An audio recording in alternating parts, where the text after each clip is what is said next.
খানাকুলের বলপাই ও দৌলতচকের সীমান্তবর্তী এলাকায় পুকুরে উল্টে গেল একটি পুলিশের গাড়ি।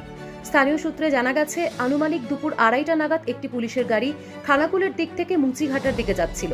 সেই সময় বলপাই ও দৌলতচকের সীমান্তবর্তী এলাকায় নিয়ন্ত্রণ হারিয়ে পুলিশের গাড়িটি পুকুরে উল্টে যায়।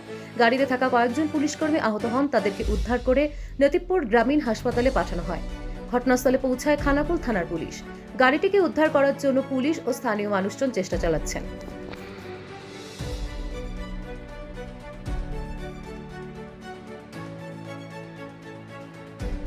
Bureau report, RPTV news Bangla.